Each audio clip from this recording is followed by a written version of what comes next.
everyone. Welcome back to Muse. I am so excited. I am speaking with Michelle, aka TacticalGramma. I am so excited to be speaking with you. I am such a fan of your content, and I have so many questions. So I'm excited to get started. But how are you feeling? And obviously, you just mentioned to me right before we started rolling that you were just at a Call of Duty event.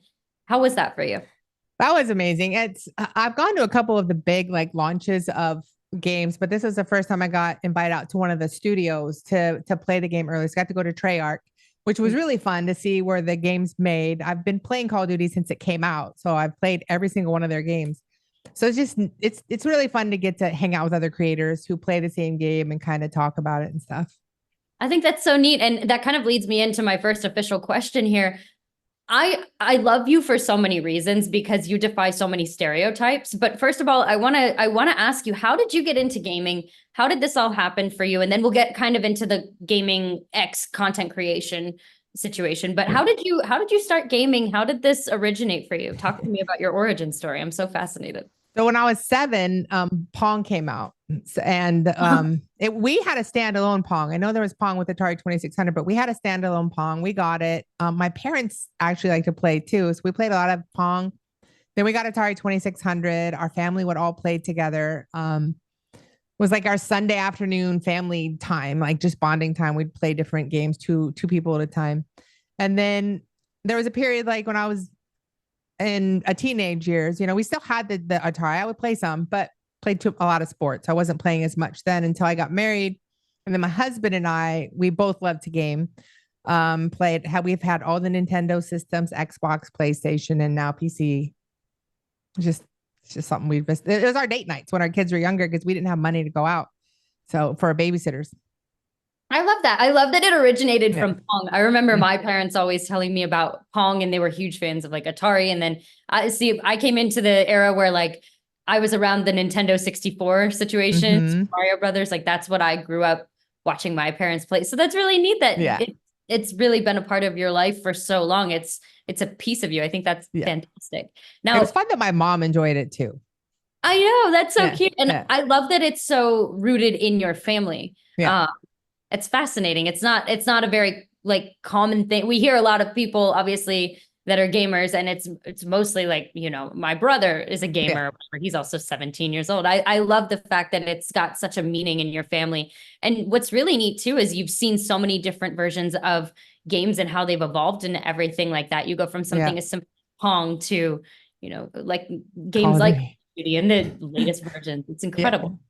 Now talk to me a little bit about, when did you decide that you were going to take gaming and kind of take the route of the content creation and be able to document this journey? And was your intention at first to gain any notoriety or traction with it and make this like a career? Or was this mostly like, this is a passion that I have. I also think that content creation is really neat. And if something happens, something happens. Like, what did that process and journey look like for you?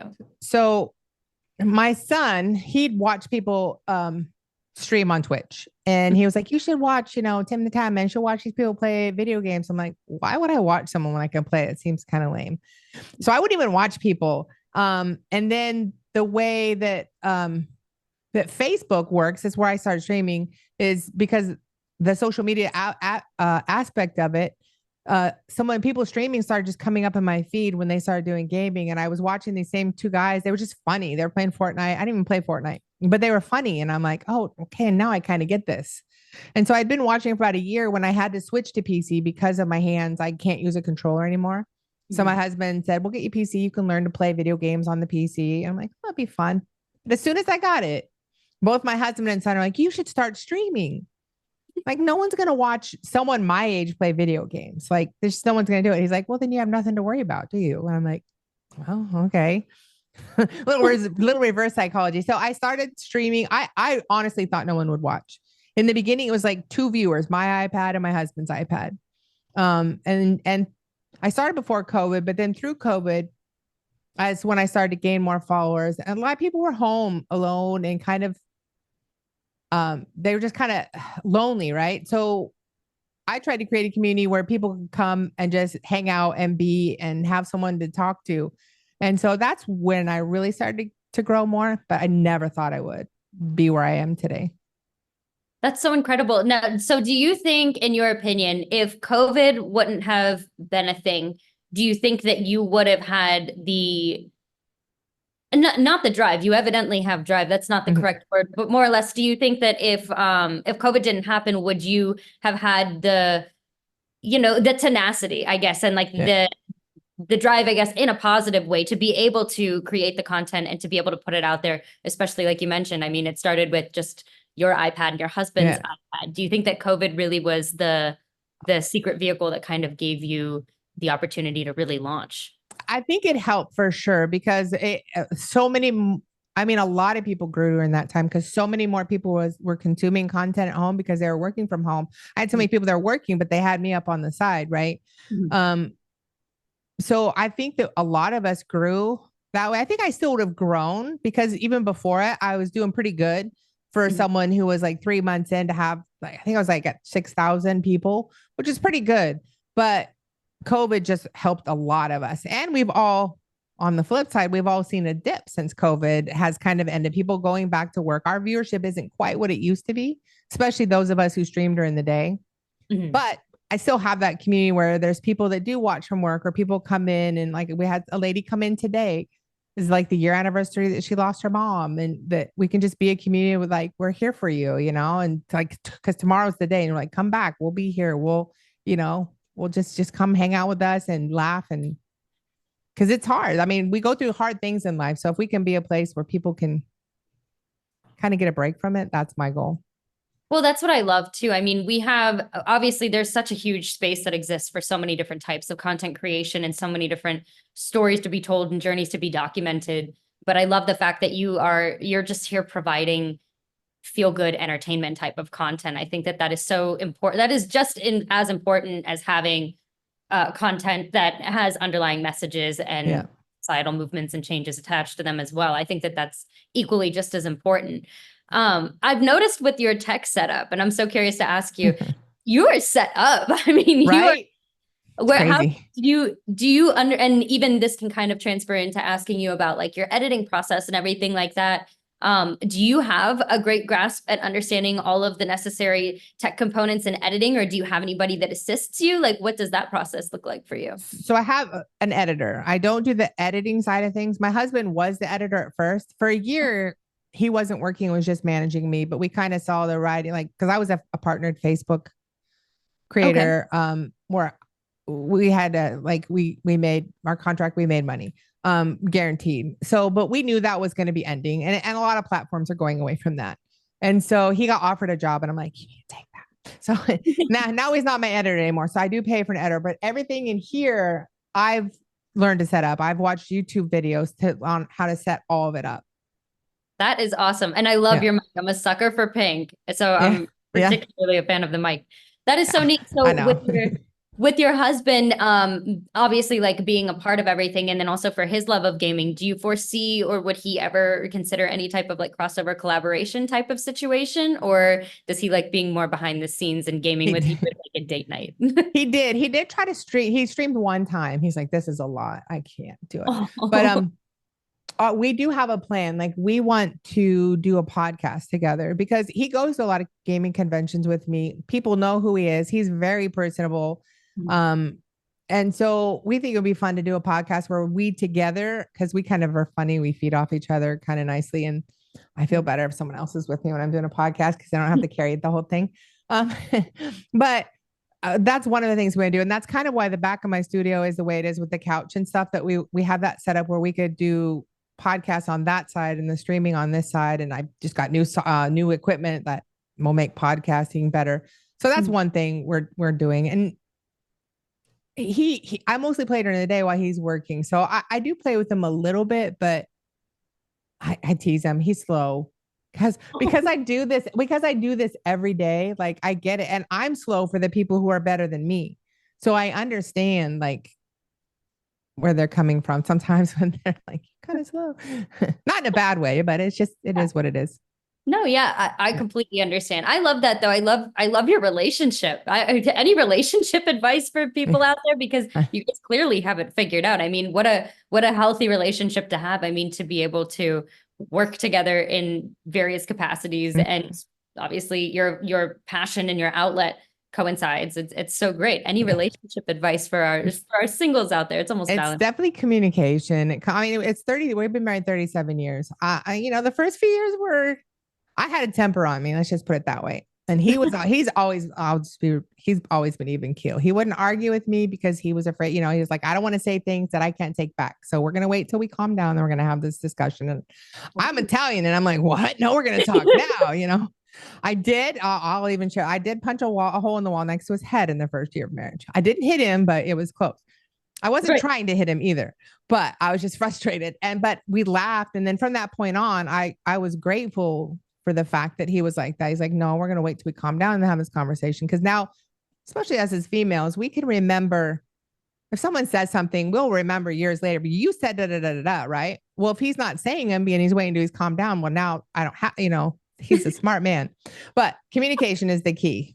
Willing to have the hard conversations when you're at a place where you can speak calmly with each other. I love that. And I think that's very, that is also a great recipe though. You guys kind of balance each other out. I think 100%. that's a really great component to have. If you have two people that are the same type, bad, good, whatever, it's not going to end up working. Right. My next question to you is, obviously, given the nature with your success, you are, like I mentioned earlier, you're the epitome of defying a stereotype. And we don't see anybody like you on the internet, really. I mean, you're really in like a league of your own, which I think is absolutely incredible. And I think it's inspiring. And I know that I'm confident that you've inspired other people. But if you could give a piece of advice to those who are maybe, in a unique category of their own, and they don't see other creators that look like them, and they want to create, but they don't know where to start, or they don't have the tenacity to be able to move forward and do so. What would that piece of advice be from you? What would you offer to somebody who wants to take that step, but may just not have the guts to do it? Yeah. I'd 100% say just do it, because if you're like everybody else, you're not going to get, you're going to kind of blend in with what's out there. Being unique has helped. I think being that I am an older female that plays video games, when most people think that people my age shouldn't, be playing games or don't play games, or they've only heard negative from people my age about games. Right. It's helped me stand out. And so by being unique, being different is a great thing. It's a good thing. And I'd say embrace it and just go with it and just be you. And it doesn't hurt to try, right? If worst that can happen is no one watches. Exactly. And then at least you've got another skill under your belt. You understand content creation on at least a basic beginner level. And there you go, add it to your resume and apply for a job on LinkedIn, Exactly. Works in some way. My next question to you is, if you could design a video game, or if you were ever given the opportunity, what would that video game premise look like? And if you have any ideas for characters or anything like that, or like even just designing your ideal video game even to play, what would that be for you? That's a tough question. I don't know. I love first person shooters, but I think I would actually try to find a unique way to play a game to interact actually with my grandkids, like between like the younger audience and adults. So it'd be a fun game that you could play together. I don't know what it would look like, but something that would be safe for kids, engaging, fun for adults. That'll probably be my ideal game. I like that. That's a really neat idea. Maybe I hope we're talking about this, and I hope like in a couple years we're having another conversation, and that'd be awesome. That'd be really cool. Yeah. Put it out there. And then obviously you've had the opportunity to work with Viral Nation, which is an incredible company, and they're so supportive of their content creators.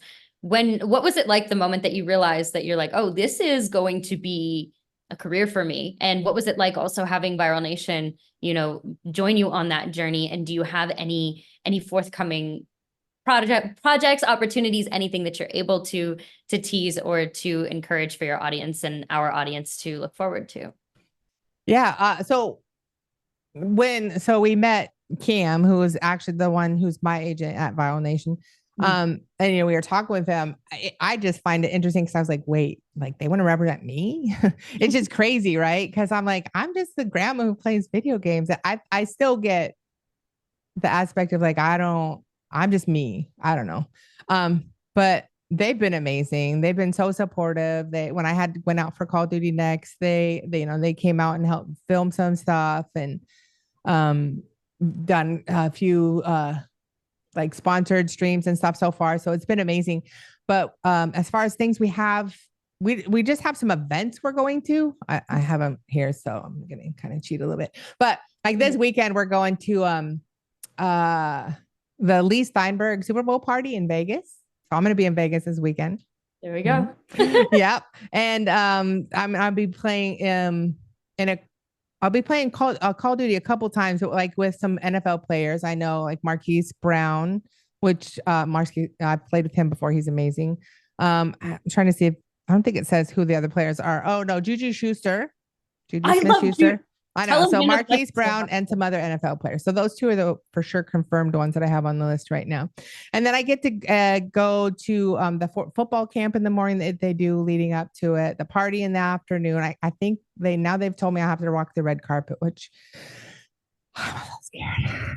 You've got this. You've got this. I interview on carpets all the time. It's a beautiful atmosphere. I really think that you're going to be fine. Don't even have to find clothes now. I know. Okay, so I've been on a weight loss journey. This is why. I mean, I've lost 67 pounds. I have no nice clothes that fit me. So, well, congratulations on that. Yeah, that's remarkable. But well, it gives you the opportunity. Maybe you'll go shopping between now and then and pick something fun out. It gives you an opportunity. Or when do you get into Las Vegas? Friday morning. Okay. Yeah, I think Friday afternoon. We have something that night with I can't remember his name. I'm so bad with names. That's okay. Shoot. Yeah. There's another guy who was in the NFL who does a camp. We're gonna go by his thing too. That is awesome. Yeah. Well, I need to get back to the kids. Yeah, absolutely.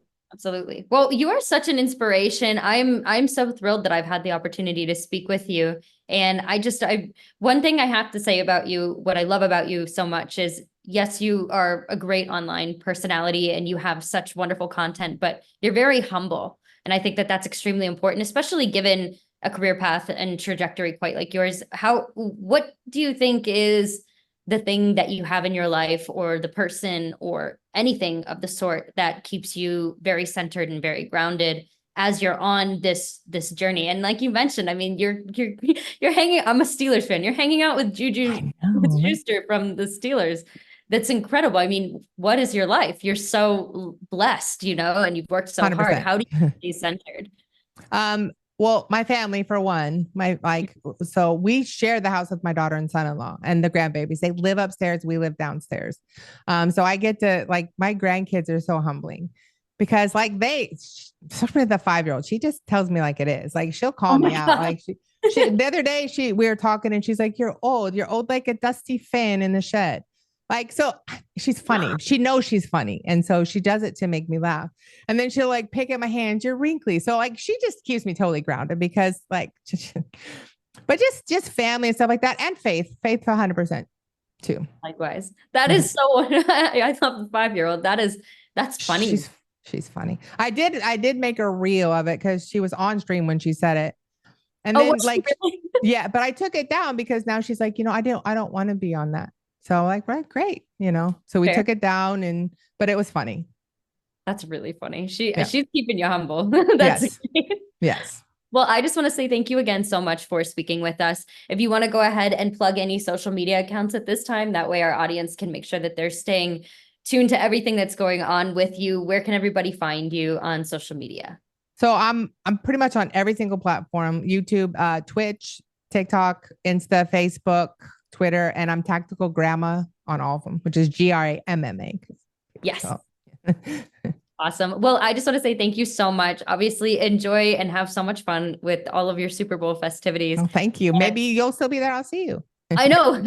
I would love that. Please keep in touch. And obviously, like I said, we're putting it out into the universe. I feel like you're going to design a video game. That'd be fun. Yeah. That'd be awesome. Thank you again so much for speaking with us. Thank you.